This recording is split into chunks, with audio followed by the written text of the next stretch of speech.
जिंदगी एक प्यास बनकर रह गई, प्यार के किस्से अधूरे रह गए, प्यार के किस्से अधूरे रह गए। हम वफा करके भी तन्हा रह गए, दिल की अरमां आंसुओं में बह गए, दिल की अरमां आंसुओं में बह गए। स्वागत है स्टूडेंट्स, संगीतमय म्यूजिकल क्लास में आप लोगों का बहुत बहुत स्वागत है। इंटेलिजेंट मैथमेटिक्स क्लासेज में आज के इस वीडियो में होगा कमाल धमाल और सब कुछ। कॉम्प्लेक्स नंबर जो कि 11th का एक इम्पॉर्टेंट चैप्टर है, जो कि चैप्टर नंबर 5 होता है NCERT किताब के मुताबिक। इसके एक्सरसाइज नंबर 5.2 का फुल कॉन्सेप्ट मिलने वाला है। मतलब 5.2 के अगर सभी क्वेश्चन को आप अच्छी तरह से सॉल्व करना चाहते हैं तो आपको आज के इस वीडियो को पूरा देख जाना है। अगर 5.2 के A to Z क्वेश्चन को बखूबी सॉल्व करना है और अच्छे से समझना है तो आज का वीडियो आपके लिए है। तो पूरा का पूरा वीडियो देखिए, मैं बेहतरीन तरीका से समझाने का प्रयास करूंगा कि आपको हेल्पफुल लगे। तो कॉम्प्लेक्स नंबर का हिंदी सम्मिश्र संख्या होता है। सम्मिश्र संख्या पर एक्सरसाइज 5.1 आप ऑलरेडी खत्म कर चुके हैं, पढ़ चुके हैं, उसका थ्योरी देख चुके हैं, उसका क्वेश्चन देख चुके हैं। अब हम लोगों को नया एक्सरसाइज पढ़ना है 5.2। तो 5.2 को पढ़ने के लिए इन सारी बातों का ज्ञान होना चाहिए। इस एक्सरसाइज में मेनली आपका चर्चा होगा polar form of a complex number, मतलब सम्मिश्र संख्या का ध्रुवीय रूप। ये टॉपिक आपका चलने वाला है। और एक टॉपिक आपका चल चुका है कॉम्प्लेक्स नंबर का मापांक, modulus of a complex number, जो कि 5.1 में भी आप पढ़े हैं। तो उसकी यहाँ पर दोबारा चर्चा होगी।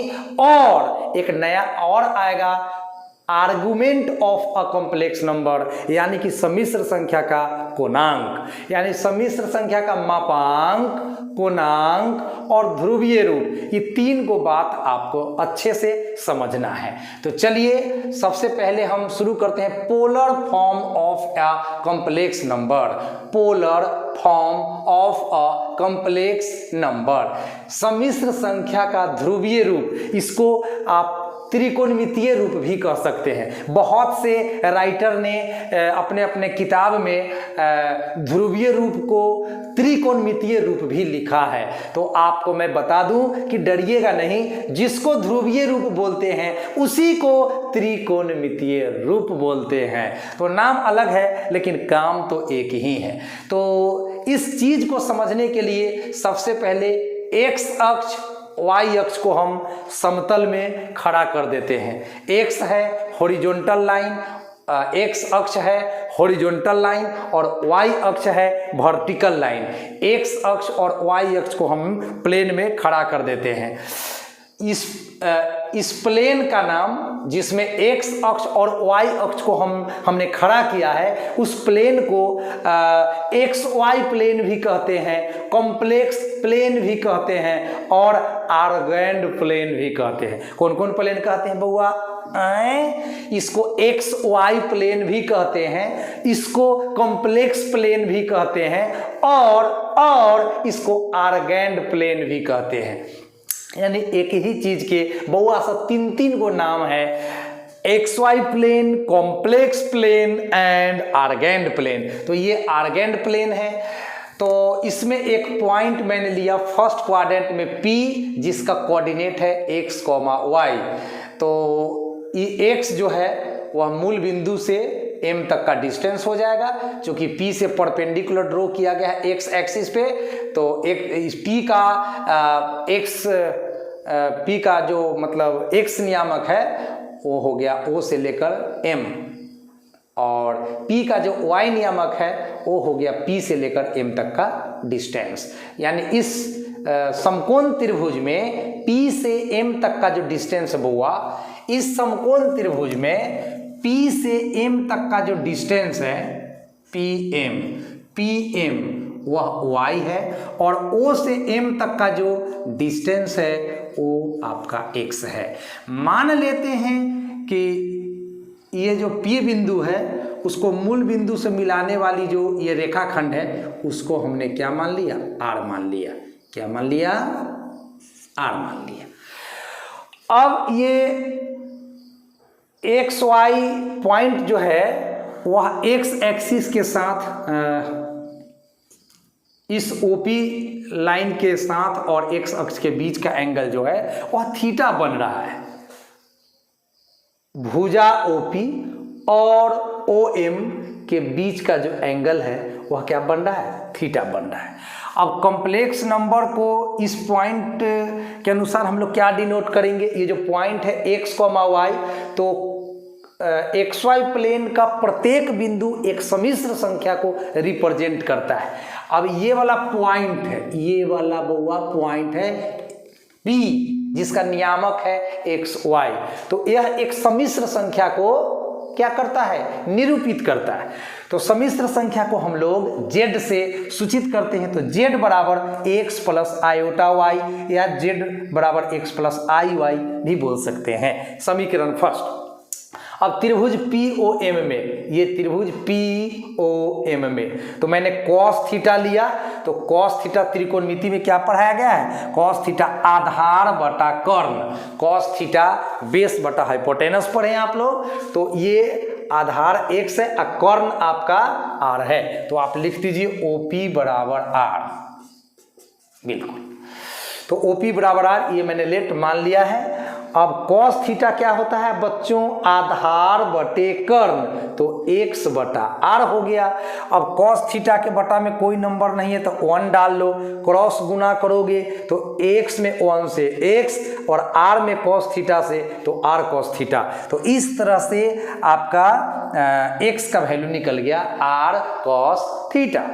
अब आइए साइन थीटा लेते हैं इसी त्रिभुज में हम साइन थीटा लेते हैं। तो साइन थीटा क्या होता है, साइन थीटा क्या होता है, लंब बटे कर्ण। तो लंब है हमारा y और कर्ण है हमारा r, तो y बटे r। उसी तरह से साइन थीटा के बटा में 1 लिख के इसको क्रॉस गुना कर दिए, तिरछा तिरछी गुना कर दिए, तो y बराबर निकल गया r साइन थीटा। अब हम क्या करेंगे, x और y का जो मान हमने निकाला है, x का जो मान मैंने यहाँ निकाला है, y का मान जो मैंने यहाँ निकाला है, वह x तथा y का मान समीकरण 1 में रख देते हैं। तो समीकरण 1 क्या है, z बराबर x प्लस आई वाई, तो x का मान है r cos थीटा, तो r cos थीटा लिख दिया, x का मान प्लस, तो प्लस आई तो आई और y तो y का मान r साइन थीटा। अब क्या कॉमन सूझ रहा है आपको, r प्लस के पहले भी r प्लस के बाद भी r, तो हम लोग r को कॉमन ले सकते हैं। तो r यहाँ पे हो गया कॉमन, इसमें बच गया cos थीटा और प्लस इसमें i साइन थीटा। तो ये जो आपका कॉम्प्लेक्स नंबर का रूप हुआ, इसी का नाम है बउआ, इसी का नाम है कथी, ध्रुवीय रूप। यानी कि कोई आपसे पूछता है कि कॉम्प्लेक्स नंबर का ध्रुवीय रूप क्या होता है, तो आप निफिकिर होकर बताइए z बराबर r into cos theta plus I sine theta. तब वो आपसे पूछ सकता है कि r क्या है और थीटा क्या है, तो आप बताइए r z का मापांक है, I mean modulus of complex number. r जो है मॉडुलस ऑफ कॉम्प्लेक्स नंबर, यानी r z का मापांक है। और मापांक के बारे में आपने पढ़ा है, मापांक बराबर √x² प्लस y², ये आप पीछे पढ़ चुके हैं। तो यहाँ पे मॉडुलस ऑफ जेड को जो है आर से हम सूचित करते हैं। तो आर बराबर इस एक्सरसाइज में जेड का जो मापांक होगा उसको आर से डिनोट किया जाएगा। आर का मतलब जेड का मापांक, और जेड का मापांक कहीं ना कहीं आप पढ़ चुके हैं under root x square plus y square. और कहिएगा कि थीटा सर इसमें क्या है, तो थीटा है जेड का कोणांक। कोणांक को अंग्रेजी में आर्गुमेंट कहते हैं। अब यही है आपका मेन मैटर कि हम किसी भी कॉम्प्लेक्स नंबर का मापांक तो बड़ा सरल होता है निकालना, कोणांक कैसे ज्ञात करेंगे, एम्पलीट्यूड कैसे ज्ञात करेंगे, आर्गुमेंट कैसे ज्ञात करेंगे, तो इस पे हम 3 केस का चर्चा करेंगे। अगर आपको कोणांक अच्छे से समझ में आ गया मतलब समझिएगा कि हमारा कॉम्प्लेक्स नंबर चैप्टर का एनसीईआरटी किताब के मुताबिक एक्सरसाइज नंबर 5.2 कंप्लीट हो गया है। तो हाँ, एक चीज और, इसमें अगर tan थीटा लेंगे तो tan थीटा क्या होगा, लंब बटे आधार यानी कि y बटे x। इसका आगे जरूरी पड़ने वाला है। tan थीटा बराबर क्या होगा, इस समकोण त्रिभुज में tan थीटा क्या होगा, y बटा x। तो इसका आगे जरूरी पड़ेगा, तो इसलिए मैंने यहाँ लिख दिया है। इसका चर्चा हम आगे करेंगे कहाँ पे, कोणांक समझते समय। तो जेड का कोणांक आर्गुमेंट बोलते हैं, कोणांक को अंग्रेजी में आर्गुमेंट बोलते हैं। तो आर्गुमेंट कैसे ज्ञात करेंगे, आर्गुमेंट कैसे ज्ञात करेंगे, तो इसके लिए केस 1, केस 2 और केस 3, तीन को केस है। हाँ, सोचिए बेल कराने के लिए कहाँ जाना पड़ेगा, सोच लीजिए। एगो केस ना है, 2 गो केस ना है, पूरा 3 गो केस है। तो चलिए फर्स्ट केस का है भैया, when z is purely real, when z is purely real। कहिएगा सर ये क्या बतिया रहे हैं, z is purely real। तो z is purely real का मतलब है कि z जो है एकदम शुद्ध वास्तविक है, मतलब उसमें आयोटा वाला भाग जो है ना खत्म है, नहीं है ही नहीं। जैसे कॉम्प्लेक्स नंबर जो हुआ, देखिए यहाँ पर हम बतलाते हैं, z बराबर x प्लस आई वाई है। तो अगर प्योरली रियल कोई कह दे कि कॉम्प्लेक्स नंबर प्योरली रियल कब होता है, तो तब होता है जब प्लस के बाद वाला जो पार्ट है आई वाई वो खत्म हो जाता है, यानी उसमें आई का कोई झंझट नहीं रहता है। जैसे z बराबर 4, z बराबर 5, z बराबर 10, z बराबर 20, z बराबर -1/2। These all are examples of purely real complex number. Purely real है, प्योरली रियल कॉम्प्लेक्स नंबर कैसा है, जेड इज प्योरली रियल। ठीक है, तो प्योरली रियल का मतलब जिसमें आयोटा रहे ही नहीं, यानी आई का गुणांक जिसमें 0 हो जाए। अब जैसे समझिए, आई नहीं रहना चाहिए, ज़्यादा टेंशन उसन मत लीजिए। प्योरली रियल का मतलब उसमें आई नहीं रहना चाहिए। चलिए बात खत्म हो गया। जब आई नहीं रहेगा इस स्थिति में जेड जो है आपका एक्स अक्ष पर स्थित होगा। जेड कहाँ होगा, एक्स अक्ष पर। आइए इस चित्र में, यही है आपका एक्स अक्ष। तो इसमें 2 गो केस बनता है, या तो ओरिजिन के राइट में रहेगा या तो ओरिजिन के लेफ्ट में रहेगा। अगर ओरिजिन के राइट में रहेगा तो एक्स जो है वो 0 से बड़ा होगा। अगर ओरिजिन के लेफ्ट में रहेगा तो ये तो माइनस में चल जाएगा, तो ओरिजिन के लेफ्ट में आ जाएगा तो माइनस में चल जाएगा, माइनस में चल जाएगा तो 0 से छोटा हो जाएगा। तो when z is purely real, जब z प्योरली रियल होगा तो इसमें प्यारे बच्चों आपका कैगो केस बनता है, 2 गो केस बनता है। यदि x 0 से बड़ा है, 0 से बड़ा का मतलब याद रखिएगा कि वह मूल बिंदु के दाहिने तरफ कहीं ना कहीं होगा। जैसे 2, 0, 3, 0, 4, 0, 5, 0, 6, 0, 7, 0। कितना बोलवाइएगा महाराज, समझिए, कोशिश कीजिए। यदि x 0 से बड़ा है तो थीटा माना जाएगा 0 डिग्री, यानी एंगल यहाँ से बनना चालू होता है। ठीक है, ऐसे बनता है, ऐसे बनता है। एक राउंड हम लोग घूम जाते थे 360 बना लेते हैं। तो जब पॉइंट यहाँ है तो फिर एंगल 0 डिग्री माना जाएगा। तो जब x का मान 0 से बड़ा होगा तो थीटा का मान 0, और थीटा क्या है तो z का कोणांक। तो कोणांक ज्ञात करने का तरीका सिखाया जा रहा है कि किसी सम्मिश्र संख्या का कोणांक आप कैसे ज्ञात करेंगे। तो फर्स्ट केस क्लियर हो गया। x अगर 0 से छोटा है, 0 से छोटा का मतलब यहाँ होगा, यहाँ होगा, यहाँ होगा या इधर कहीं होगा, इसी लाइन पर x अक्ष वाला लाइन पर ही ओरिजिन के बाएं साइड में होगा। तो x 0 से छोटा हो गया क्योंकि x माइनस में चल गया, तो x 0 से छोटा होगा तो थीटा माना जाएगा पाई। पाई का मतलब ठीक है भाई, पाई का मतलब ठीक है भाई 180 डिग्री का कोण बना। गौर कीजिए यहाँ से एंगल बना 90 डिग्री, 91 93 94 यहाँ पर सटा और 180 डिग्री का कोण बन गया। 180 डिग्री को ही तो पाई लिखा जाता है। तो z जब प्योरली रियल होगा तो कोणांक आपका या तो 0 डिग्री ही होगा या तो 180 डिग्री ही होगा, बाकी कुछ नहीं होगा। अब case 2, when z is purely imaginary. अब z कैसा है? Purely imaginary. कहिएगा सर प्योरली इमेजिनरी का क्या मतलब? जैसे है 2i 3i 4i -i, ये जितना का जितना कॉम्प्लेक्स नंबर है ये सबका सब प्योरली इमेजिनरी है, मतलब इसमें रियल पार्ट गायब रहेगा। कॉम्प्लेक्स नंबर के दो पार्ट होते हैं, real part, imaginary part. x इसमें रियल पार्ट है और y इसमें इमेजिनरी पार्ट है। i के साथ रहने वाला इमेजिनरी पार्ट और i से स्वतंत्र रहने वाला रियल पार्ट होता है। तो कॉम्प्लेक्स नंबर के दो पार्ट होते हैं, सम्मिश्र संख्या के दो भाग होते हैं, वास्तविक भाग और काल्पनिक भाग। वास्तविक भाग और काल्पनिक भाग। तो जब प्योरली इमेजिनरी है, जब प्योर इमेजिनरी है तब वास्तविक भाग कहाँ से खोज रहे हैं? जब प्योरली इमेजिनरी है तो खाली आई वाला पार्ट होगा, यानी आई मीन टू से आई वाई होगा, ये एक्स गायब हो जाएगा। इस स्थिति में आपका कॉम्प्लेक्स नंबर वाई एक्स पर चला जाएगा।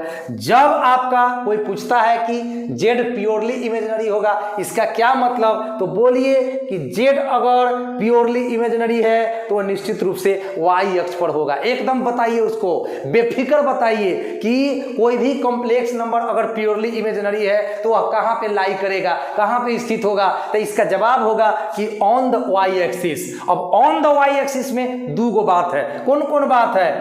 जीरो मतलब मूल बिंदु से ऊपर चाहे मूल बिंदु से नीचा। यदि y का मान 0 से बड़ा हुआ, 0 से बड़ा का मतलब कहीं ना कहीं ऊपर है, तो थीटा का मान π/2, थीटा का मान 90 डिग्री जी।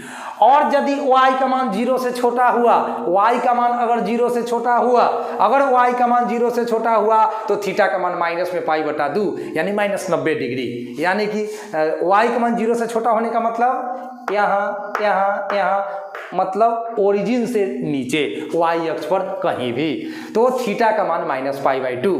तो इस तरह से कोणांक निकाल लेंगे। जब x अक्ष पर हो तो 0 डिग्री या 180 डिग्री, जब y अक्ष पर हो तो 90 डिग्री चाहे -90 डिग्री। लेकिन अगर कॉम्प्लेक्स नंबर न x अक्ष पर स्थित है न y अक्ष पर स्थित है, वो कहाँ स्थित है? किसी न किसी क्वाड्रेंट में। तो बउआ सब क्वाड्रेंट पढ़े हैं आप 4 गो, first second third fourth, first second third fourth, quadrant पढ़े हैं 4 गो। तो अब क्वाड्रेंट के हिसाब से चलना है कि किसी क्वाड्रेंट में अगर कॉम्प्लेक्स नंबर लाई कर रहा है, स्थित है, तो उसका आर्गुमेंट, उसका एम्पलीट्यूड, उसका कोणांक कैसे ज्ञात किया जाएगा? तो लीजिए, जब जेड किसी क्वाड्रेंट में स्थित हो तो देखिए थीटा बराबर अल्फा, थीटा बराबर माइनस अल्फा, थीटा बराबर alpha minus pi and theta बराबर पाई माइनस अल्फा। तो सारे क्वाड्रेंट्स के लिए अलग अलग आपको हमने यहाँ सेपरेट बात बता दिया है। तो इसमें अब एगो अल्फा कहाँ से आ गया? तो देखिए भैया, अगर क्वाड्रेंट वाला झंझट होगा तो पहले आपको अल्फा निकालना होगा, और जब अल्फा निकल जाए तो थीटा भी निकल जाएगा। अब कहिएगा अल्फा निकलेगा सर कैसे? तो tan अल्फा बराबर मॉड में tan थीटा लगाइएगा। अब देखिए tan थीटा का जरूरी आ गया ना। अभी इस त्रिभुज में tan थीटा कितना आया था? y/x। और जब आपको कॉम्प्लेक्स नंबर दिया हुआ होगा मतलब y और x का वैल्यू भी दिया होगा, तो आप tan थीटा का वैल्यू क्या होता है? तो y/x। तो यहाँ पे tan थीटा का वैल्यू y/x लिख दीजिएगा, और कॉम्प्लेक्स नंबर में आपको y और x तो दिया हुआ रहेगा ही रहेगा। तो इस tan अल्फा बराबर मोड में tan थीटा को सोल्व करिएगा तो आपको अल्फा का मान मिल जाएगा। अल्फा का मान कहाँ मिलेगा से सुन लीजिए, ये अल्फा का मान 0 डिग्री से बड़ा मिलेगा और 90 डिग्री से छोटा मिलेगा। यानी 30 डिग्री मिल सकता है यानी π/6, 45 डिग्री मिल सकता है यानी π/4, 60 डिग्री मिल सकता है यानी π/3। तो इस तरह से आपको 0 डिग्री और 90 डिग्री के बीच में ही अल्फा का मान मिलेगा। और अल्फा का मान जब मिल जाएगा तो कॉम्प्लेक्स नंबर आपका अगर फर्स्ट क्वाड्रेंट में स्थित है तो कोणांक निकालिएगा थीटा बराबर अल्फा से। अब अगर फोर्थ क्वाड्रेंट में स्थित है तो थीटा बराबर माइनस अल्फा का इस्तेमाल करके कोणांक निकालिएगा। अगर आपका कॉम्प्लेक्स नंबर थर्ड क्वाड्रेंट में स्थित है 3 नंबर में तो थीटा बराबर अल्फा माइनस पाई का इस्तेमाल करके निकालिएगा। और अगर सेकेंड क्वाड्रेंट में स्थित है कॉम्प्लेक्स नंबर तो थीटा बराबर पाई माइनस अल्फा का इस्तेमाल कीजिएगा। तो क्वाड्रेंट के केस में पहले अल्फा निकलेगा बउआ, अल्फा के हेल्प से आपका थीटा निकलेगा। और अल्फा निकालने के लिए फॉर्मूला है tan अल्फा बराबर मॉड में tan थीटा। तो ये था आपका फुल कॉन्सेप्ट एक्सरसाइज 5.2 का। तो पूरा एनर्जी लगाकर पढ़ाया हूँ यार, लगता है कि आप समझ गए होंगे। और एक बात और बता दूँ, एक्स अक्ष को रियल एक्सिस कहा गया है। चलिए, एक्स अक्ष को रियल एक्सिस कहा गया है, ठीक है। और वाई एक्सिस को इमेजिनरी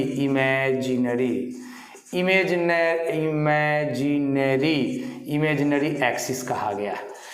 तो ये भी आप जान गए। तो ये सारा जानकारी आपको मैंने दिया अपने स्तर से। उम्मीद करता हूँ कि वीडियो आपको बहुत अच्छा लगा होगा।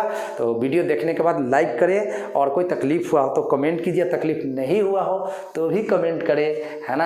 आप अपना अनुभव कम से कम वीडियो देखने के बाद ज़रूर शेयर कीजिए, ताकि वीडियो बनाने वाले को लगा कि हमारे ऑडियंस को कैसा फील हो रहा है, क्या कमी बेसी है। अगर कुछ कमी हो, कोई तकलीफ, ऑडियो वीडियो या फिर वीडियो का क्वालिटी, किसी भी तरह का आपको कोई प्रॉब्लम होता है तो बताइए, क्योंकि आपको प्रॉब्लम मतलब हमारा प्रॉब्लम, आपका प्रॉब्लम मतलब हमारा प्रॉब्लम, इसलिए आपको कोई तकलीफ नहीं होना चाहिए। आप खुश रहेंगे तभी हम खुश रहेंगे, आपको कोई तकलीफ होगा तो हम कहाँ से खुश रहेंगे। तो उम्मीद करता हूँ, आई होप ये वीडियो आपको बहुत अच्छा लगा होगा। तो वीडियो को देखिए, इससे लाभान्वित होइए। अब हम नेक्स्ट वीडियो लेकर आएंगे, उसमें इसका टोटल क्वेश्चन को सॉल्व करेंगे। तो इसको देखने के बाद अपने दोस्तों तक इस वीडियो को शेयर कीजिए और दूर दूर तक फैलाइए, और सर के चैनल को ग्रोथ करने में अपना अमूल्य योगदान दीजिए। Thank you so much. Good night.